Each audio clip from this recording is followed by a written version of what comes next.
All right, so we here this time. Charles Oliveira. What is next for Charles Oliveira? Basically, as of where he's at now, he has at this point what dominated Michael Chandler again. Got clipped, but I mean Charles always get clipped. That's like part of the point of his fights at this point in time. All he does is go in there, prove he's one of the best lightweights in the world, and, and then he either wins or loses the championship fight. I mean, hey, that's my guy. So right now, I'm just saying with Ilya coming up, more than likely we thought he was gonna fight Islam. It's looking more and more like he's gonna fight Charles because Islam started, not really wanting that fight with Ilya. And hey, he's trying to run to welterweight. I don't really know why. Maybe it's the weight cut, but hey. So that leaves us with Charles and more than likely Ilya fighting, which to me, the most interesting fight in the division you could probably make. Because if Charles were to win that, I'm not going to be out here saying Charles beat some gassed up lightweight. Ilya is tough, and he want to be a lightweight for the rest of his career. That's what he want to do. Then Ilya is a lightweight. So hey, he got the hands. He didn't won by knockout at lightweight. He has the power.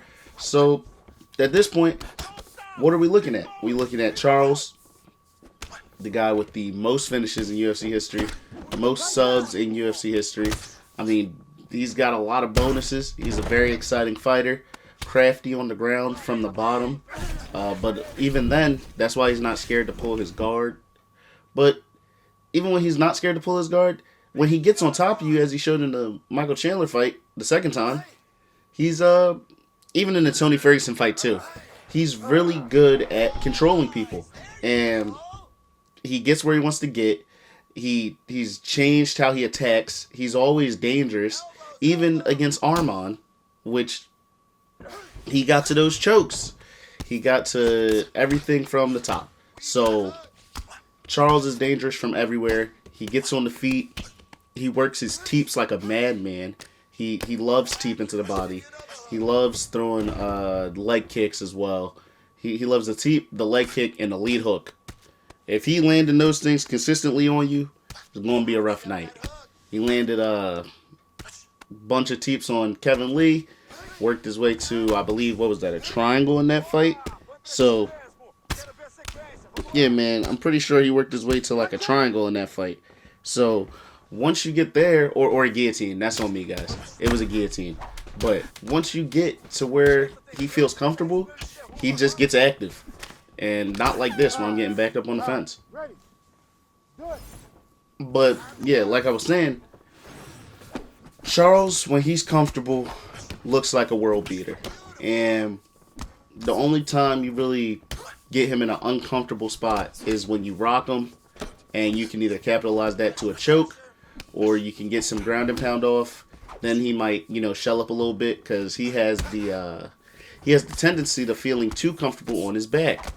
And once he's on his back, he'll just wait there, and you could low-key stall out around that way. And if you were winning the round and you get him on his back, you could stall out from the top because he's going to sit there and he's going to believe in himself that he can work. Because, honestly, he can. He can work from there. Like, don't get it twisted. But the main thing with Charles is, since he feels so comfortable there, he sits there from time to time. I believe he did that against Islam. He did it for a little bit against Michael Chandler, but then he reversed him. So, as I said, he can work from there. He did it in other fights as well. I believe that happened when he, even way back, like when he got finished by Paul Felder. Things like that. Like, if he gets on the ground, he might kick. As we know, he likes to do up kicks, things like that. But outside of the up kicks, he really just will lay on his back.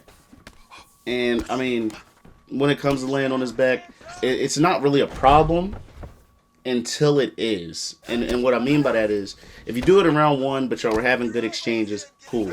But when you're in round 4, and you might be down 2 rounds, laying on your back and just stalling out now loses you a round, which is what Charles will do sometimes. And that comes back to bite him because he's so comfortable there.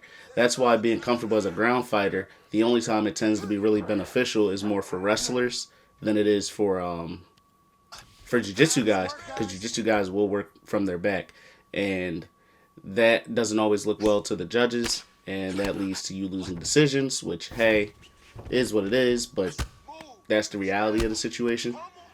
That's why I say with Ilya, if he fights Charles, that would be very, very interesting, because Charles likes to work from the top, but he is comfortable off of his back, and Ilya is someone that if he hurts you, he really does like to grapple. He grappled first. I don't know why people tend to forget that. He grappled first.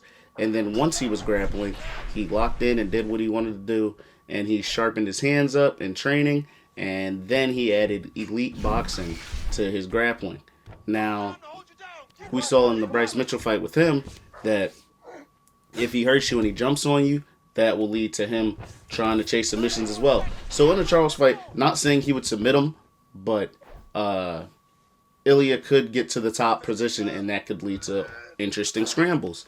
That's why I say Charles laying on his back for too long could be detrimental.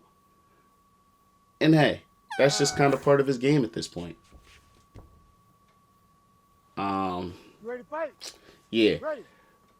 But the Ilya fight, definitely looking like it's more likely than not what's going to be next. And I'm excited for that, because Charles definitely has the tools to win. He's a good lightweight. He's a big guy. Really likes to work his kicks. But he does exchange a lot. So, hey, there's that. But he's shown that he's been working on his wrestling, working on that top control, on top of being a prolific guy with the hands that hit you sharp and exactly where you need to be hit, so that it seems like it just, when he hits people, they drop. But it doesn't feel like Charles has that type of power like Ilya or a Justin Gaethje, where it's like a raw power. Like, it's not that it's raw, it's that his technique is really good. He keeps his hooks really tight. He keeps his straights really tight and straight to the point. They leave and they turn and they snap right where they need to go. And that is why he drops people like Justin Gaethje with his straights. That's why he drops Michael Chandler with his lead hook. Those tend to be his best weapons, his lead hook and his straight with his hands. And then, as I said, his teep and his leg kick, he loves those. He really loves those when it comes to the kicks. So, at this point, is there really anything Charles can't get to? And the answer is no. Like, he has the chance to become a champion once again. There is no doubt in my mind that Charles can become champion again. He's still there. He's still in his prime. But the window is closing. That's why I believe this is so interesting. His window is closing. He is towards the end of his run, not the beginning. And it's all about where do we go from here. So if it is Ilya, all power to him. That'll be a very entertaining fight. He might sub him. He might not. He might finish him. He might not. You know? But at the end of the day, should be a really good fight. I hope that's what they make next. And if we get surprised and Charles' next fight isn't Ilya and it's like Dan Hooker or something, hey, you know what I mean? Still entertaining. He wants his title shot, and he's at the top of the lightweight division right now. And I don't really see how any of that changes, you know, unless something crazy happens. That was my main reason for it being Ilya. He came up after vacating the belt, got some defenses against the two greatest lightweights. Charles was on a run and then won the fight that they called the number one contender fight because Arman pulled out. And, yeah, that technically means, as of now, Arman is the number one contender. I mean, not Arman. Charles is the number one contender.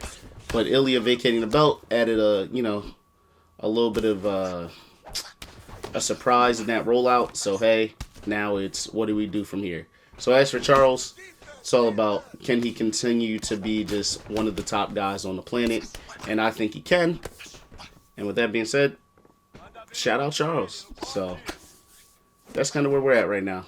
Charles is arguably the most loved lightweight right now by the fans. I mean, Islam has his supporters, and me included. I don't doubt Islam is talented. That's not what I'm saying at all. Islam is a very fun and talented fighter. But, you know, Ready. Islam Do it. turned into a sharp kickboxer. I mean, he went out there and he kickboxed with Justin. No. He kickboxed with Dustin Poirier, and I'm leaving that in. And the main thing was, it was a good, entertaining fight, and he got to a Darce choke. He got to Charles. Charles had been knocking people out and subbing people, and he got to Islam. Islam stood with him, caught him with something, and hey, got to a sub. But I say all that to say, Stop. the champ has a name, and that name is Charles Oliveira. So I believe he can really do it and get his belt back. And when that day comes, you know, we'll see.